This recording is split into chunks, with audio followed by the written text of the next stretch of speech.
Hi hello, ಎಲ್ಲರೂ ಹೇಗಿದ್ದೀರಾ? ಎಲ್ಲರೂ ಚೆನ್ನಾಗಿದ್ದೀರಾ ಅಂತ ಅಂದ್ಕೊಂಡಿದ್ದೀನಿ. ಇವತ್ತು ಈ ವಿಡಿಯೋದಲ್ಲಿ ನವಂಬರ್ 21ನೇ ಗುರುವಾರ ಗುರುಪುಷ್ಯ ಯೋಗ ಇರೋದ್ರಿಂದ ಈ ದಿನ ನೀವು ಮನೆ ತಗೊಳ್ಳೋದು, ಚಿನ್ನ ತಗೋಬೋದು, ಬಟ್ಟೆ ತಗೋಬೋದು, ಸೈಟ್ ತಗೋಬೋದು. ಈ ದಿನ ತುಂಬ ಪವರ್ಫುಲ್ ದಿನ, ತುಂಬ ಸ್ಟ್ರಾಂಗೆಸ್ಟ್ ದಿನ, ತುಂಬ ಒಳ್ಳೆಯ ದಿನ. ನೀವು ಇವತ್ತು ಏನು ಕೇಳಿದರೂ ಆಗುತ್ತೆ. ಆದ್ದರಿಂದ ಈ ದಿನನ ಮಿಸ್ ಮಾಡಿಕೊಳ್ಳದೆ ನಿಮ್ದು ಯಾವುದೇ ಥಿಂಗ್ಸ್ಗಳನ್ನ ತಗೊಳ್ಳೋದಿದ್ರೆ ಅದೆಲ್ಲನೂ ತಗೋಬೋದು. ತೊಗೊಂಡ್ರೆ ತುಂಬ ಒಳ್ಳೆಯದಾಗುತ್ತೆ.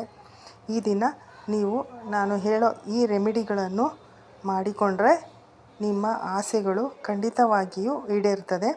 ಮಿಸ್ ಮಾಡದೆ ಈ ದಿನವನ್ನು ಉಪಯೋಗಿಸ್ಕೊಳ್ಳಿ. ಮೊದಲನೇದಾಗಿ ಏನಪ್ಪ ಅಂತ ಹೇಳಿದ್ರೆ, ಹಳದಿ ಹೂವು, ಅದು ಚೆಂಡು ಹೂವು ಆಗಿದ್ರೂ ಪರವಾಗಿಲ್ಲ ಅಥವಾ ಸೇವಂತಿಗೆ ಹೂವು ಹಾಕಿದ್ರೂ ಪರವಾಗಿಲ್ಲ. ಇದನ್ನು ಹಾರ ಮಾಡಿ ಅದನ್ನು ಕೈಯಲ್ಲಿ ಇಟ್ಕೊಂಡು 108 ಸಲ ಈ ಮಂತ್ರವನ್ನು ಹೇಳಬೇಕು. ಮಂತ್ರ ಯಾವುದಪ್ಪ ಅಂತ ಹೇಳಿದ್ರೆ, ಓಂ ಪುಷ್ಯ ದೇವಾಯ ನಮಃ, ಓಂ ಪುಷ್ಯ ದೇವಾಯ ನಮಃ.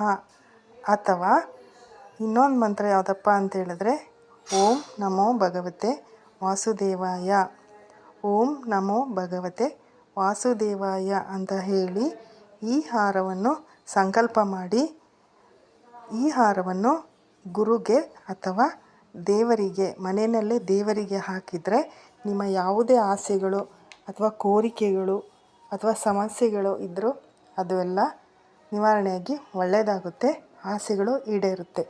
ಎರಡನೇ ರೆಮಿಡಿ, ಒಂದು ಹಿಡಿ ಸಾಸಿವೆ ಅಥವಾ ಒಂದು ಹಿಡಿ ಎಳ್ಳನ್ನು ತೆಗೆದುಕೊಂಡು ಅದನ್ನು ಮುಷ್ಟಿಯಲ್ಲಿ ಹಿಡ್ಕೊಂಡು ವೆಸ್ಟ್ ಡೈರೆಕ್ಷನ್ಗೆ ಮುಖ ಮಾಡಿ ನಿಂತ್ಕೊಂಡು ನೀವು ಆ ಕೈಯಲ್ಲಿರುವಂಥ ಸಾಸಿವೆನ ನೋಡಿಕೊಂಡು ನಿಮ್ಮ ಕೋರಿಕೆಗಳು ಏನೇ ಇದ್ದರೂ ಅದಕ್ಕೆ ಹೇಳಬೇಕು.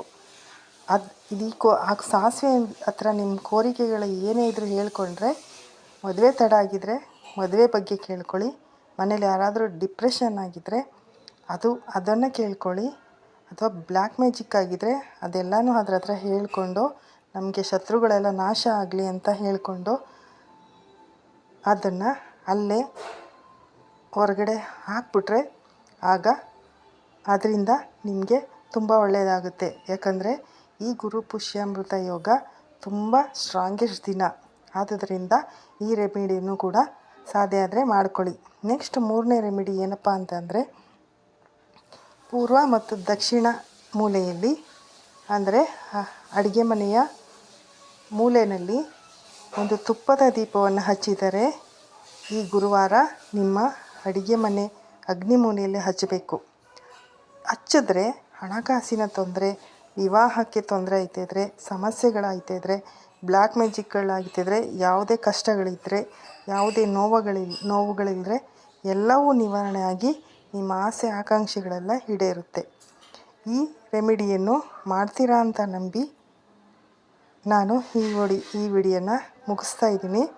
ಈ ರೆಮಿಡಿ ಮಾಡಾದ ನಂತರ ಒಳ್ಳೆಯದಾಯ್ತಾ ಅಥವಾ ಏನಾಯಿತು ಅನ್ನೋದ್ರ ಬಗ್ಗೆ ನನಗೆ ಕಾಮೆಂಟ್ಸ್ ಮಾಡಿ ತಿಳಿಸಿ.